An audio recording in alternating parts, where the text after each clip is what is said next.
Alright, what's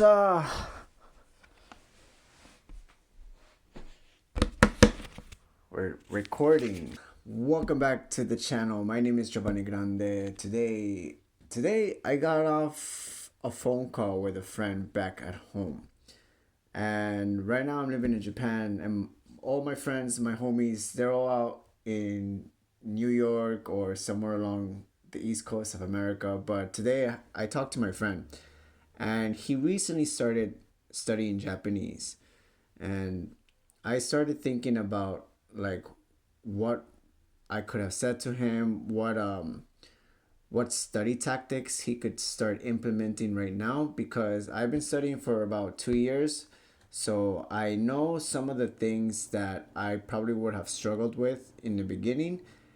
And so I wanted to make a video to share some of the things that I thought about after the phone call. And now my Japanese isn't perfect. I've been studying for 2 years and I still make a lot of mistakes. And yeah, but I know some things that I could have probably done better, or like maybe some tips that I could have used during the beginning of my studies. Because admittedly, when I first started studying, I didn't know how to study efficiently, and I pretty much just bullshitted my way through like a lot of my maybe like 6 months of study. And I would, now that I think about it, looking back, I wouldn't even consider those 6 months. And now looking back, I wouldn't really even consider the first months spent studying actually studying. Do you know what I mean? And I'll give you an example. When I first started studying, I pretty much focused on the alphabet of like Japanese alphabet, which is hiragana, katakana, and kanji. I didn't really focus too much on, but that's the only thing that I actually was proud of. That the fact that I was like practicing my hiragana and katakana. But aside from that, I started using the app Duolingo, and I thought about it, and Duolingo is an alright app to use when you first start, but after a while, it tends to be a little bit flat, in my opinion, and it doesn't really push you to study efficiently, or it doesn't really push you. It doesn't give you the complications that come with actual study of the language. And I say that because Duolingo gives you kind of the same problems over and over again. So once you learn it, you kind of like are expected to answer the same questions over and over, and it gets a little bit tedious, in my opinion. And after a while, it starts getting a little flat, and you need some different challenges that come your way. So these are my tips on how to study efficiently when you first get started. A big recommendation is that when you first start studying, because you don't know anything about the language, I recommend getting like a grammar book. And although it could be a little boring sometimes, you don't necessarily have to use it all the time. I recommend the Genki series. Right now I'm in part two, but when I was doing the part one, it was pretty much the beginning of my actual studies, I would say. And this is the time when I started studying more seriously. And although some of the times studying grammar could be a little boring, I think it's a good way to start getting your fundamentals of the language down. And when you study the grammar books, I wouldn't recommend going through it all the way. I would say like study a part of the grammar book and then take a break and go move on to something else, and then come back. Because if you just study the grammar book, I think it'll really kill your motivation to study, and it gets really really boring really really fast. So I would say that you study a part, like a chapter in a grammar book, and then go do something enjoyable, like watch anime or listen to Japanese music, or just find something that's really enjoyable for you. But I do recommend doing and going through a grammar book, especially when you first start. I also recommend that if you're watching any Japanese entertainment, to avoid English everything. Just throw English out the window. Don't even put English subtitles, and be comfortable with not understanding. So when you watch anime in Japanese, it's better for you to put some Japanese subtitles with it, so you can kind of start getting used to the characters, even though you won't understand anything at first. It's, I think it's supposed to feel that way, you know. You just like kind of getting input and just get a whole bunch of stuff that you don't understand, but you start seeing and hearing the patterns of the language. And I think that's the most important part, to start listening and seeing the patterns of the language. Now, for sure, you're not going to understand anything for like maybe 6 months or something, but as time moves on, you start understanding pieces and pieces.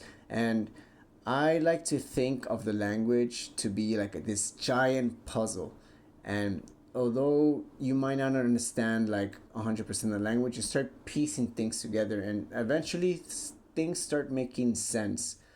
And so the things that become uncomfortable in the beginning, like not knowing anything at all, start like changing little by little, and you start being able to put this massive puzzle together.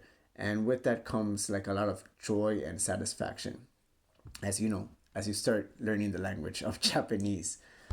Yes, so that's my second recommendation, is to throw English out the window and start getting your input from a source of just pure Japanese. Because this is the other thing that I want to talk about. You, when you start learning Japanese, it's preferable that you develop a second brain. Like you have to make a second brain in your target language, and you have to stop thinking in English, because English and Japanese, the way of thinking is totally different.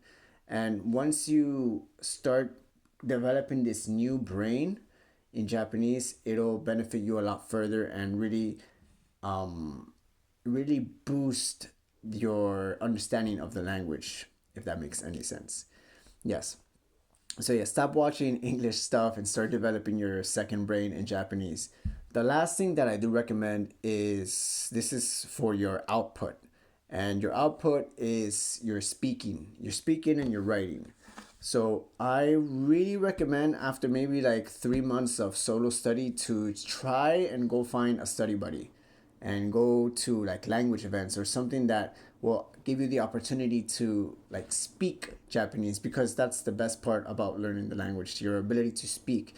And know that there's going to be so many embarrassing conversations, and you're going to struggle so much at first, but you know that is something that you have to like break through. You have to be in that place and be comfortable in just not knowing how to say something, not being able to articulate words, because you're learning. You know, you gotta make a fool of yourself in the beginning.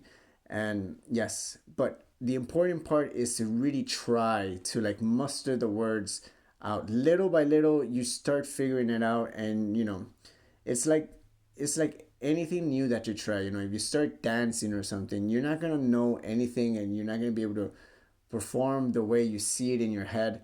And you know, you're gonna have to do like a lot of embarrassing things. You're gonna have to like embarrass yourself a little bit in the beginning in order to be really good at it.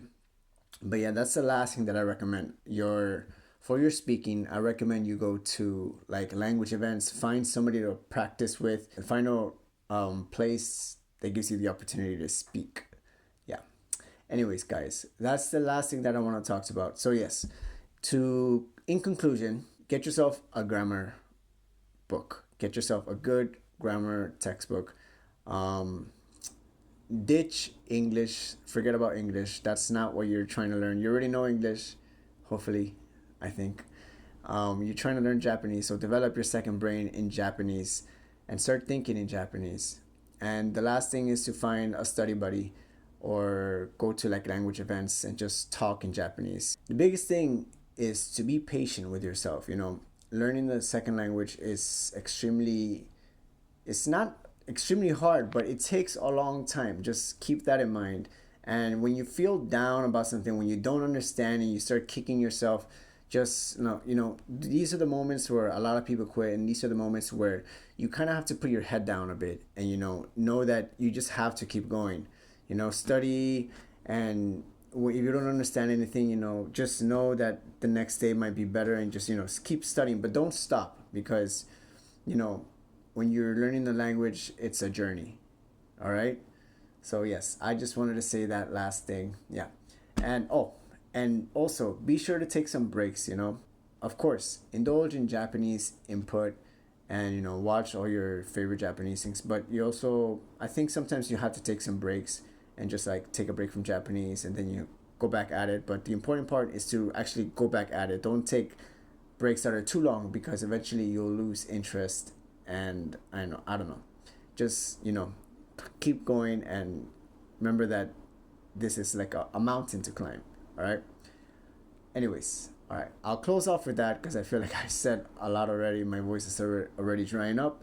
But yeah, good luck on your Japanese journey. I hope that everybody has an amazing journey ahead of them, and know that Japanese is a really beautiful language and it's so much fun to learn. It's so interesting. Just a lot of cool Japanese entertainment. So know that a lot of people are also on the same journey trying to get this language done. Just know that you can't quit. You just keep going until eventually you stop studying and hopefully you have mastered the Japanese language. Anyways, guys, I wish you guys the best of luck. Peace. Good luck on your journey. Sayonara.